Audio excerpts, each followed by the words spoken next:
श्री जगदीश प्रसाद गुप्ता छत्तीसगढ़ शासन में chief engineer के पद से रिटायर होने के बाद श्री द्वारिका महाराज स्मृति न्यास के तत्वाधान में श्री द्वारकाधीश एवं बागेश्वर महादेव मंदिर का वर्ष 2005 में अपने पुत्रों इंजीनियर कुंजन गुप्ता एवं इंजीनियर भुवन गुप्ता के सहयोग से अवंती विहार रायपुर छत्तीसगढ़ में निर्माण करवाया।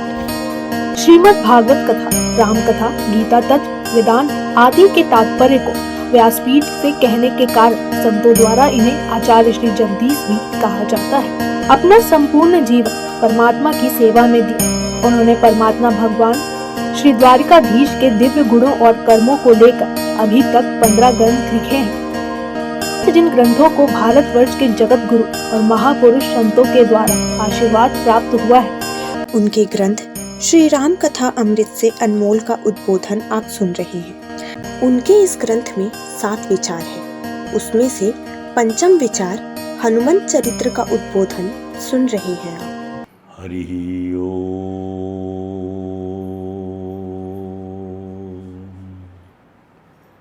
योगाय योगपतये योगेश्वराय गोविंदाय नमो नमः। विश्वाय विश्वपदये विश्वेश्वराय गोविंदाय नमो नमः। सर्वाय सर्वपतये सर्वसंभवाय गोविंदाय नमो नमः। सच्चिदानंद रूपाय विश्वोत्पत्त्यादिर्हेतवे तापत्रय विनाशाय श्री कृष्णाय वयं नुमः।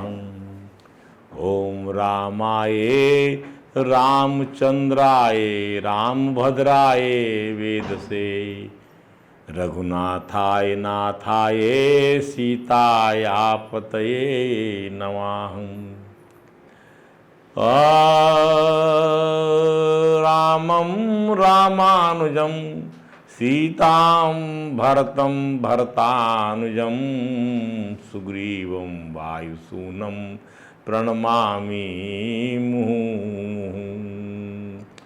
शमं प्रशान्तं सुमुखं दीर्घचारु चतुर्भुजं सुन्दरचारुग्रीवं सुकपोलं शुचिस्मितं समानकर्णविन्यस्त स्फुरन्मकराकृतकुण्डलं हेमाम्बरं घनश्यामं श्रीवत्सां श्रीनिकेतनं शङ्खचक्रगदा पद्म वनमाला विभूषितं नूपुरैर्विलसितपादं कौस्तुभप्रभयायुतं द्युमत्किरीटकटकटिसूत्राङ्गयुधं सर्वाङ्गमनोहरं हृदं कृपाप्रसादेक्षणं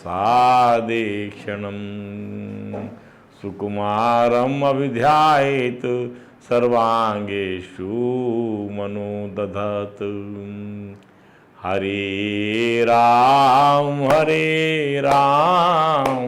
राम राम हरे हरे, हरे कृष्ण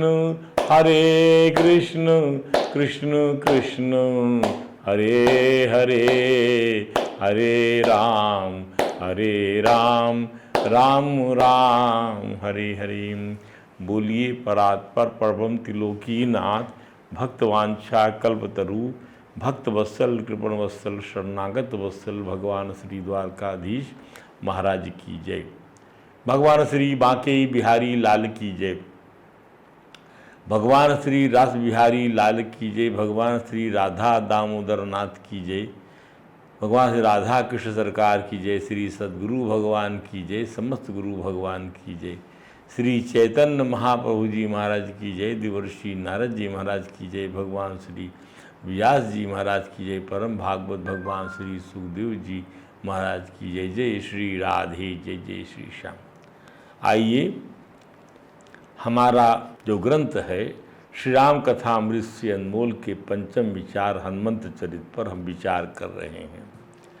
हमने आपको बताया कि किस प्रकार से हनुमान जी महाराज जो है महेंद्र पर्वत के ऊपर चढ़कर महेंद्र पर्वत पर इतना अपने विशाल काय रूप का इतना ज़्यादा दबाव डालते हैं कि action is equal to reaction के हिसाब से है। माने क्रिया प्रतिक्रिया के सिद्धांत के ऊपर में वह उनको जो है समुद्र के ऊपर से उड़ना है, 7 योजन समुद्र को पार करना है, तो उतना उनको जो है फोर्स चाहिए। जैसे कि मिसाइलों और रॉकेट में होता है, जब उनको आप प्रोपोगेट करते हैं, प्रक्षेपात से जब प्रक्षेप करते हैं, तब उसी प्रशैली में बहुत अच्छी बात भी उन्होंने वहाँ पर कहा।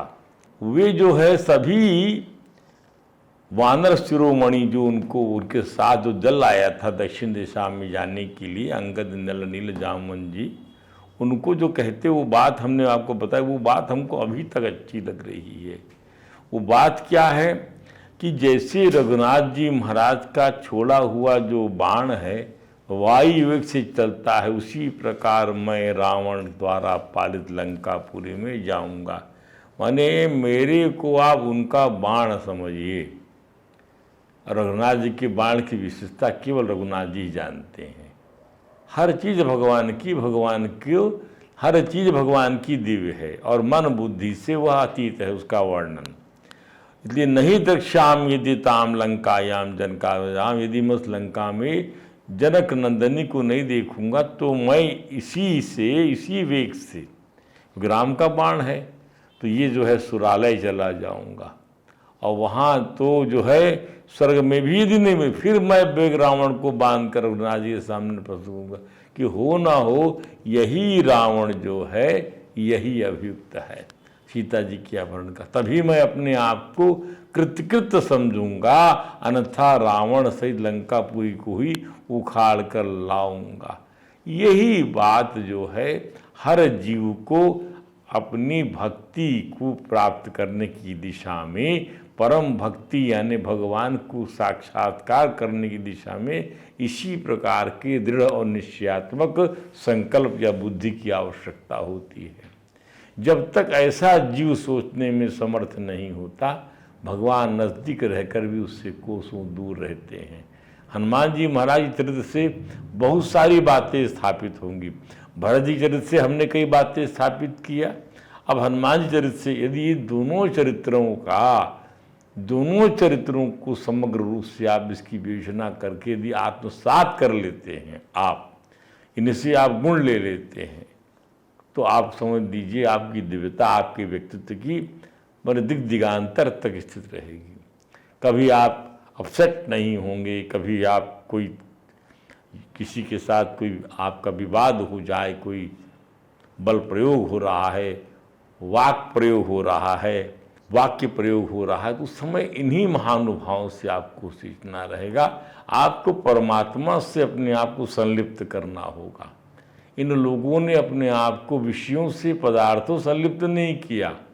संलिप्तता वास्तव में जो शब्द है ये पदार्थों के साथ राग रखने के फलस्वरूप आता है, पर जो परमात्मा के साथ में यही संलिप्तता, यही राग हो जाता है तो वो अनुराग बन जाता है, श्रद्धा, भक्ति, रति और भक्ति के क्रम से बढ़ता चला जाता है। ध्यान दीजिएगा। अब आइए, हनुमान जी महाराज समुद्र के ऊपर उड़ने लगते हैं, तो रामायण में इस प्रसंग को सुंदर कांड के प्रारंभ के रूप में स्थापित किया है। ये सुंदर कांड है, ध्यान दीजिए, इसका भी अर्थ समझना चाहिए। सत्यम शिवम सुंदरम में सुंदरता तीसरा आयाम है। सत्यम शिवम, सत्य जो है वह कल्याणकारी है, और जब वो कल्याणकारी है तभी वह दर्शनीय है। ध्यान दीजिए, सुंदर है, दर्शनीय है। तो ये तीसरा आयाम, सत्य तो परमात्मा ही है, तो श्री राघवेंद्र ही परम सत्य हैं। श्री राघवेंद्र की प्रसन्नता कल्याण के कार्यों से होती है। श्री शिव के विषपान से प्राणी मात्र का उद्वेग जब समाप्त हुआ, तभी सत्य स्वरूप भगवान श्री राघवेंद्र को प्रसन्नता हुई है। यही शिव तत्व है, अर्थात प्राणी मात्र को सत्य के निकट लाना ही शिव तत्व है। भगवान की प्रसन्नता इस कल्याण का कार्यों से होती है। भगवान को आप कैसे खुश करोगे? भगवान को चाहिए नहीं, भगवान को पदार्थ नहीं चाहिए, भगवान को आपको कुछ नहीं चाहिए, सामान नहीं चाहिए आपका। आप क्या सोच रहे हैं उसको आप जानिए। आप परोपकार कर दीजिए, कल्याण कर दीजिए, जनहित में काम कर दीजिए, आप भगवान प्रसन्न हो जाते हैं। किसी को दे दीजिए, कोई मांगता है तो इसको अवश्य करिए। जीवन में कुछ दे सकें तो दीजिए।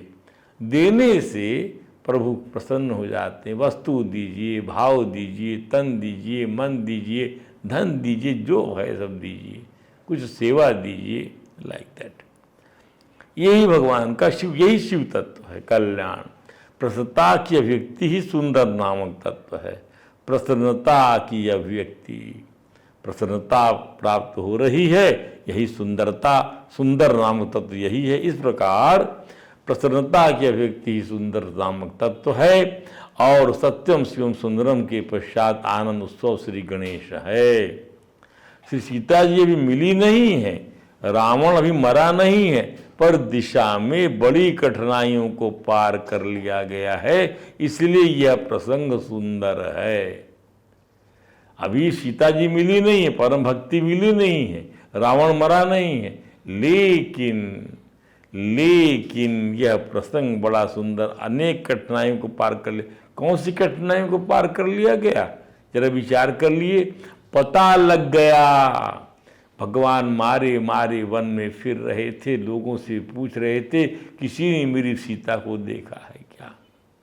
और इसी से सती जी सरी का संशय चरित्र जन्म लेता है और उनको जो है नष्ट होना पड़ता है। सती नष्ट नहीं हुई, संशय नष्ट होता है, संशयात्मा विनश्यति। ध्यान दीजिए, वो तो दूसरा जन्म ले लिया उन्होंने, परिष्कृत हो गया उनका जो है अंतःकरण। भगवान का अनुग्रह जिस पर हो जाए, क्या पूछना है। आप सबका प्रयास यही है, परिष्कृत कर दे हमारे अंतःकरण को भगवान। ध्यान दीजिए, तो प्रसूर्य वंश में अवतरित भगवान श्री राघवेंद्र की कृपा का कमल अब पूर्ण रूप से खिल जाएगा। सूर्य वंश में अवतरित भगवान राघवेंद्र कृपा का कमल, उसको सूर्य के प्रकाश की आवश्यकता होती है। ध्यान दीजिए, तो इस सुंदरता के अमृत का सारा जगत आस्वादन करता है। आस्वादन करेगा श्री हनुमान जी का समुद्र के समय उस के ऊपर छलांग लगाना श्री राम कृपा के सुंदर कमल के विकसित होने के लिए सूर्य की प्रथम किरण जैसा प्रसंग है। क्या बात है, सुंदर कमल के विकसित होने के लिए सुंदर कमल, राम कृपा का सुंदर कमल, ये कृपा राम कृपा का सुंदर कमल विकसित होने के लिए सूर्य की प्रथम किरण जैसा प्रसंग है। सूर्य की प्रथम किरण जैसा ये है, इसलिए ये सुंदर कांड है। आकाश मार्ग पर तीव्र गति से आगे बढ़ने वाला एक एक चीज का आपका ध्यान दीजिएगा। सुंदरकांड लोग बहुत पढ़ते हैं, तो ये अर्थ की वानगी आप देखिएगा कि क्या है इसका अर्थ, क्या इसका तात्पर्य करता है। अभी पहले हमने बताया कि सत्य ही शिव है, शिव ही सुंदर है। अब ये काम जो हो रहा है क्यों अपने लिए कोई नहीं कर रहा है, परमात्मा की प्रसन्नता के लिए किया गया कार्य ही, परम सत्य के लिए किया गया कार्य ही शिव है। और शिव जब वो कार्य हो जाता है तभी वह जो है दर्शनीय हो जाता है, दर्शन के योग्य बन जाता है। भगवान परम सत्य दर्शन के रूप में सामने आता है, चाहे वो वस्तु के रूप में हो, चाहे क्रिया के रूप में, कृपा के रूप में वह दर्शन होने लग जाता है। इसलिए सुंदर है, इसलिए सुंदर है। कृपा भगवान की दिख पड़ने लगती है, प्रथम किरण पड़ जाती है भगवान रूपी कमल के खिलने के लिए हनुमान जी के द्वारा समुद्र को चलने के फलस्वरूप। आकाश मार्ग पर तीव्र गति से आगे बढ़ने वाले श्री हनुमान जी महाराज पर देवता, गंधर्व और चारण आदि फूलों की वृष्टि करने लगे। इसका अर्थ क्या है? फूलों की वृष्टि करने का मतलब अभिनंदन करना, स्वागत करना, उस पदार्थ की वृष्टि करना जो पदार्थ पूजा में चढ़ाया जाता है, जिसके पत्रम पुष्पम, ये पुष्प है, पुष्पों की वर्षा। किसी और चीज़ की वर्षा जो है शुभ नहीं मानी जाती, पर पुष्पों की वर्षा अभिनंदन के लिए मानी जाती है। जल की वर्षा जो है जीवन के लिए मानी जाती है, अब पुष्पों की वर्षा जो है जीवन के अभिनंदन के लिए मानी जाती है। वृष्टि होने लगी, कौन कर रहा है? मनुष्य नहीं कर रहे हैं। ऊपर में भू भुवः स्वाहा, भू भुवः स्वः, अंतरिक्ष में सारे देवता गंधर्व देव सर्ग संपूर्ण इकट्ठा हो गया विमान से और फूल गिरा रहा है। उनको वही काम साइन किया हुआ है। सूर्य ने अपने आतप से उन्हें व्याकुल नहीं किया। किसको? हनुमान जी महाराज को। सूर्य तो किसी को भी अपने से व्यापक अपने आतप से, अपनी प्रचंड ऊष्मा से प्रभावित करता है, जला देता है चमड़ी को, केवल इसलिए कि सूर्य का तापमय स्वरूप श्री राघवेंद्र से है। वाह क्या बात है! सूर्य का तापमय शरीर का स्वरूप श्री राघवेंद्र से है। मद भयात तपति सूर्यो, मद भयात, मद भयात वातिवायम, मद भयात तपति सूर्यो, अग्नि तपति मद भयात, मृत्युश्चरती मद भयात। सब भगवान के भय से, राघवेंद्र के भय से सभी कार्य करते हैं, परम सत्य के भय से, परमात्मा के भय से। तो उसमें जो ताप है वो वो ताप उसका अपना नहीं है, वह ताप राघवेंद्र का ताप है। उससे है वो ताप। जब कोई इस राघवेंद्र के कार्य से जा रहा हो तब उसकी गति कोई कैसे बाधित करने की सामर्थ्य रख सकता है, चाहे वो सूर्य ही क्यों ना हो, चाहे वह सूर्य ही क्यों ना हो। इसको आप कई बार देखेंगे, कोई भी राघवेंद्र के कार्य की गति को बाधित नहीं कर सकता। हनुमान जी की गति को बाधित किया जब वह जो है हिमालय पर्वत को उठाकर संजीवनी बूटी लेकर जाए, तो राघवेंद्र का ही कार्य था। भरत जी ने एक बाण मारा, गिर गए, तो गति उसके बाद कहा कि दूसरी नहीं, जरूरत नहीं है, मेरे प्रभु की कृपा से मैं बराता मैं जो है सूर्योदय के पहले ही वहां पहुंच जाऊंगा। वही हुआ, गति कोई बाधित नहीं कर सकता। भगवान हनुमान जी कहती लंका में बाधित हुई क्या? नहीं, अभी तो लंका पहुंचे नहीं है, हम तो सुंदर कांड समझा रहे हैं आपको। श्री कृष्ण यही तो कहते प्रभास्मि शशि सूर्ययोः, अर्थात सूर्य और चंद्रमा की प्रभा मैं हूं। इसका अर्थ क्या है? परमात्मा श्री कृष्ण की सामर्थ्य के बिना ये कुछ भी नहीं है, न सूर्य न चंद्रमा।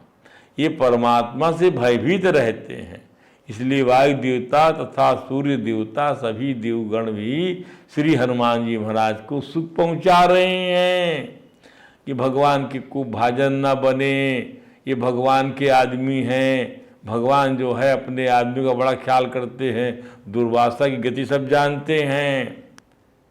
ध्यान दीजिए, सब जानते हैं इस गति को, कंस की गति सब जानते हैं इस गति को।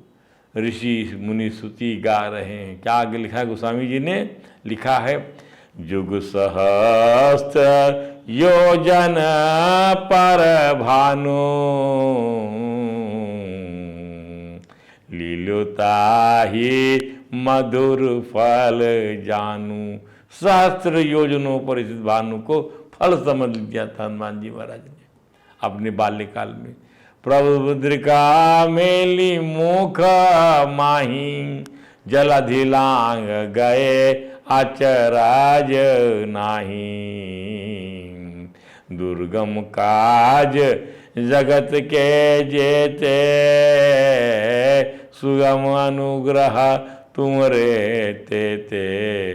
राम दुआरे तुम रखवारे, होत ना आज्ञा बिनु पैसारे। राम द्वारे तुम रखवारे। राम के द्वारपाल हैं हनुमान जी महाराज।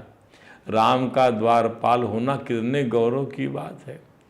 काशी में संकट मोचन मंदिर में भगवान राघवेंद्र के दर्शन के पहले उनके जो है सेवक हनुमान जी महाराज दर्शन करिए। नवम मंदिर संकट मोचक हनुमान, संकट मोचन मंदिर लंका के पास स्थित है। लंका जो एक स्थान है जहाँ पर बनारस विश्वविद्यालय, हिंदू विश्वविद्यालय का स्थान है। तो ये इन्होंने लिखा, ये हनुमान चालीसा क्या के लाइनें हैं। जुग सहस्त्र योजन पर तो कपिश्रेष्ठ को बिना थकान के सहसा आगे बढ़ते देख, कोई थकान नहीं है, कोई शांति नहीं है, कोई यक्ष नाग और अनेक प्रकार के राक्षस गण भी स्तुति करने लगे। क्या बोलते लिखा है वाल्मीकि जी महाराज ने, क्या लिखा है?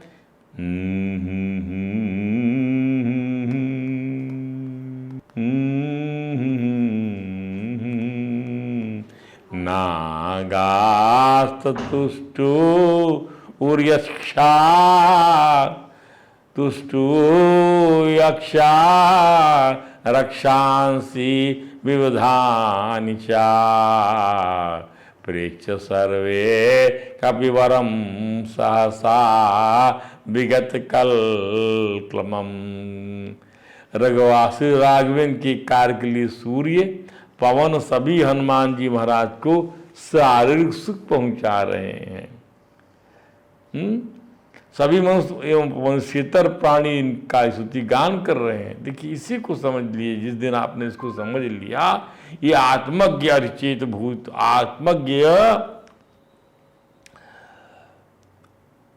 आत्मज्ञ अरिचेत भूति कामा। वेद कहता है जो आत्मज्ञ है उसकी स्तुति करने से सब कुछ मिल जाता है। आज ही हम वेद पाठ जब सुबह कर रहे थे मुंडकोपनिषद के अंतर्गत, ये कहा था यम यम लोकम, जो जो वो सोचता है, लोग सोचता है, जो यम यम कामान कामयते, वो सब उसको प्राप्त हो जाता है।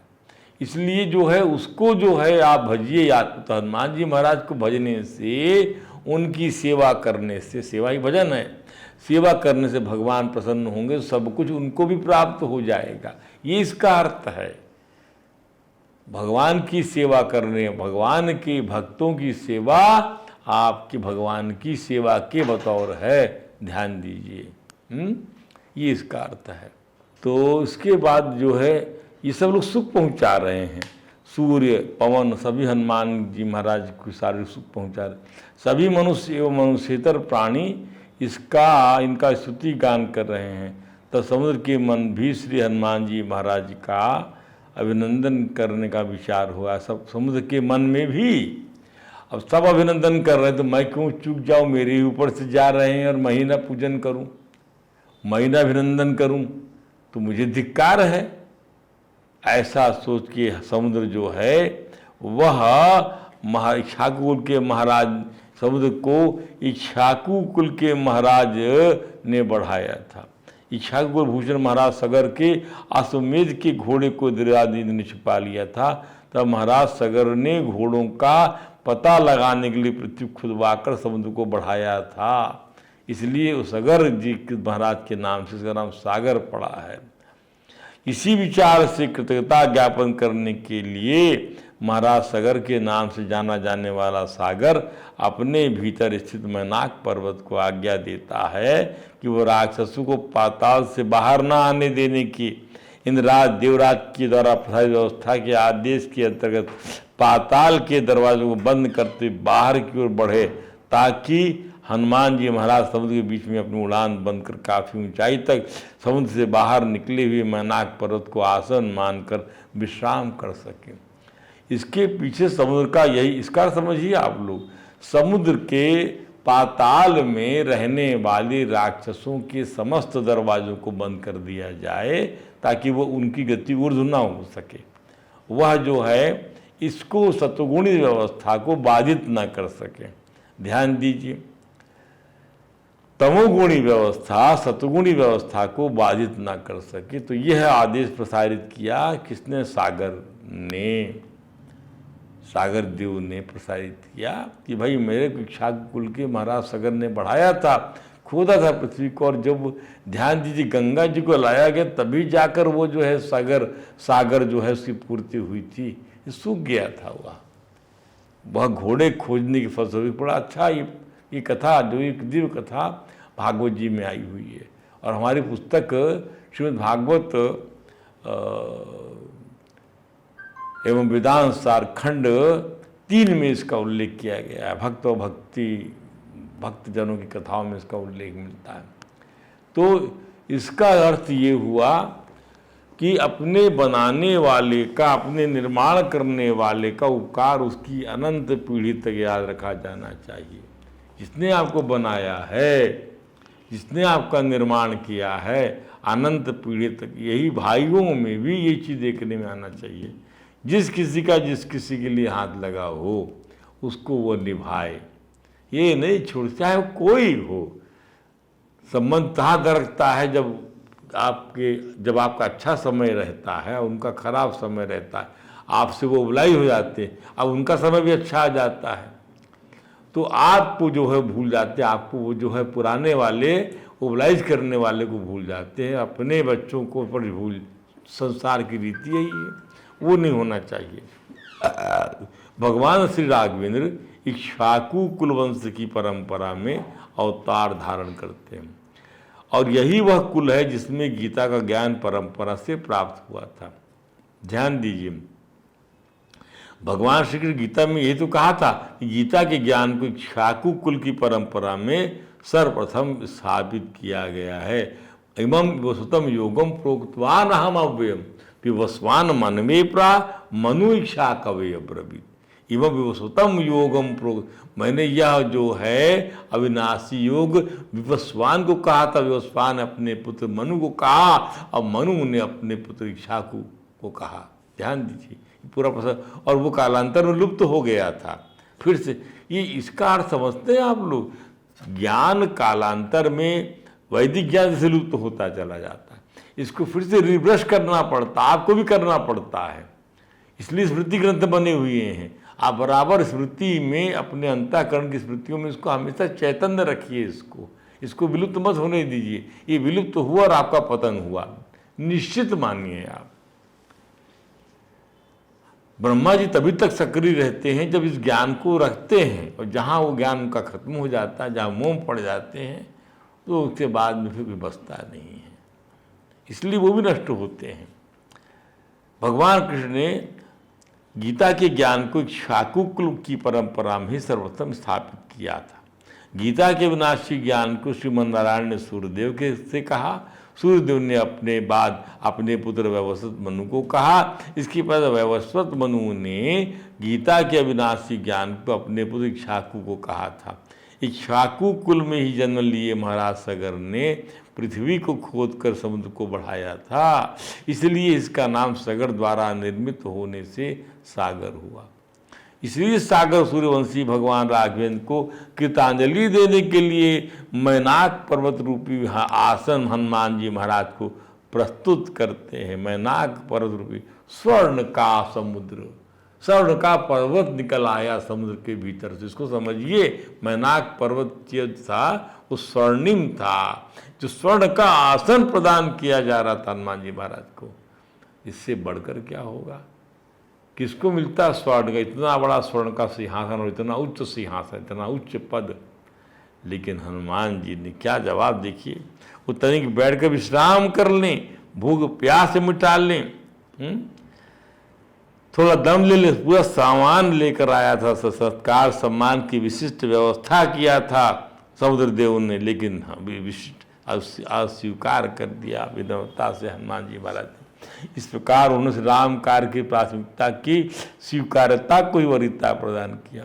हनुमान ते परसा कर पुण्य की प्रणाम, हनुमान ते परसा कर, स्पर्श कर लिया, इसे छू लिया, अपने कर को स्पर्श करके स्पर्श कर लिया उस मैनाक पर, भाई हमने विश्राम कर लिया, अब आप जो है अपनी यथास्थिति को प्राप्त हो जाइए। राम काज कीन्हे मुहा मोहि काम। तो हनुमान ते ही परसा कर पुण्य कीन्हा प्रणाम, राम काज कीन्हे बिना मोहि कहाँ विश्राम। आप कभी कभी अभिनंदन हो, कुछ सुख मिले, कुछ स्पर्श मिले, कुछ ऐश्वर्य मिले, तो स्पर्श कर लीजिए, स्पर्श कर लीजिए भगवान का प्रसाद मानकर, अनादर मत करिए। और सम्मान सत्कार व्यवहारिक शिष्टाचार है और राम कार्य आत्यंतिक सुख का कार्य है।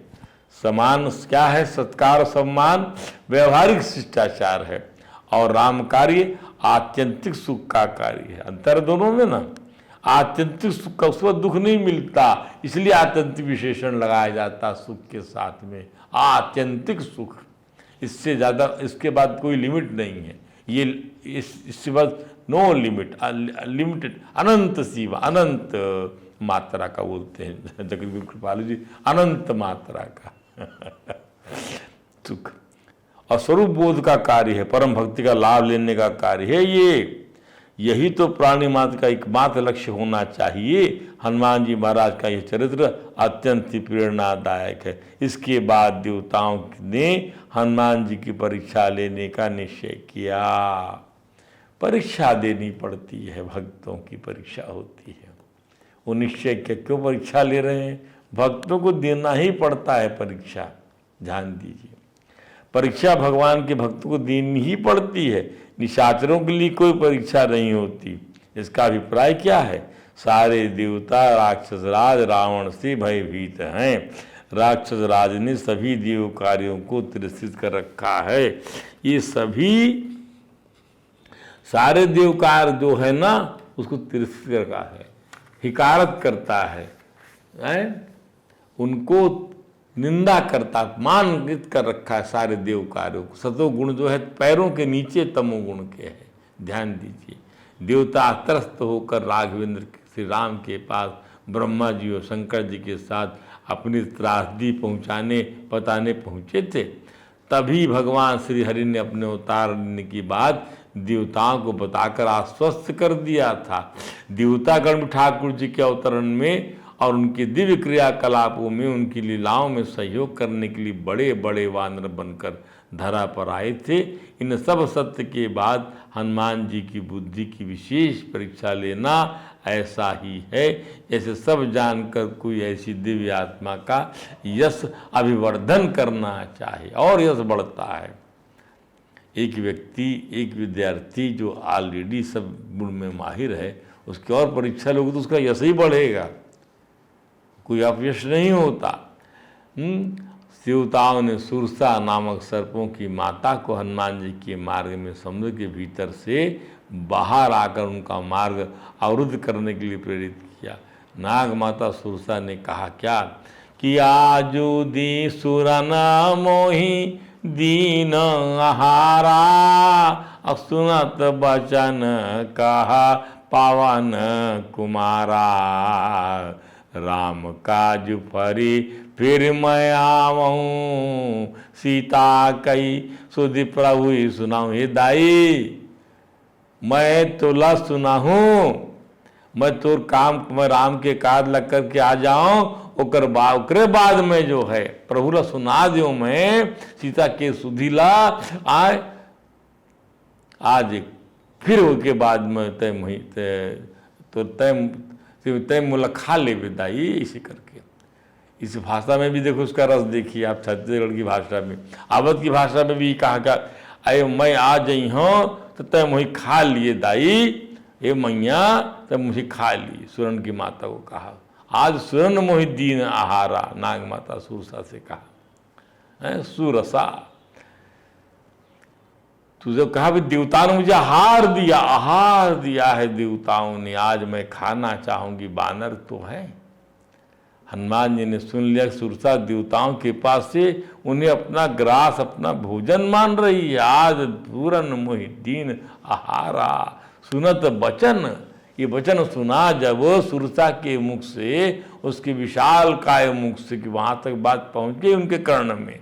क्या कहती है, आज दीन मोहि, आज सुरन मोहि दीन आहारा, सुनत बचन कहा पवन कुमारा। पवन कुमार क्या कहा, राम काज फिरी मैं आऊं, राम काज कर लेन दे, हे मैया मोहि मुझको राज काम कर, राम का काम कर लेन दे।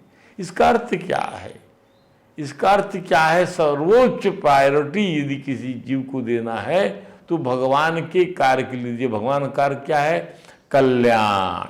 शिव तत्व ही भगवान का प्रसन्न करता है, कल्याण, वही सुंदर होता है कल्याण। जब ये टास्क असाइन किया गया है और भगवान ने असाइन किया है, मुद्रिका दिया हुआ है और उनके मित्र सुग्रीव ने सब बताया है, मतलब ये काम भौगोलिक दृष्टि से, भौतिक दृष्टि से आपको कैसा भी लगता हो, कुछ भी विश्लेषण कर लीजिए आप, लेकिन इसकी तात्विक दृष्टि तो अद्भुत है ना। तात्विक दृष्टि क्या है? आप उस चीज़ को खोज रहे हैं, उस चीज़ को खोजने जा रहे हैं जिस चीज़ को भगवान सबसे ज़्यादा प्रिय समझते हैं। उसको तो खोजना है जीवन में, उसको तो पाना है जीवन में। वो हेरा गई है, गुम गई है, और भगवान मदद भी करते हैं कि हेरा जाएगी, लो ये हमारा नाम जपो, उसको ले आओ हमारे सामने। कौन सी चीज़ है वो? हमारा प्रेम। हमारा प्रेम ले आओ भैया, हमसे प्रेम कर लो, हमारा प्रेम बिला गया है, आप लोग हमें प्रेम नहीं करते। ये इसका अर्थ है। भगवान की सीता चली गई, ये थोड़ी अर्थ है इसका। भगवान से प्रेम कर लो, प्रेम बिला गया है, प्रेम हेरा गया है ठाकुर जी से आपका। ये अर्थ है, इस मैसेज को देना चाह रहे हैं हर कवि, महाकाव्य लिखने वाले भगवान वाल्मीकि कथा के अभिप्राय में ये सत्य छिपा हुआ है।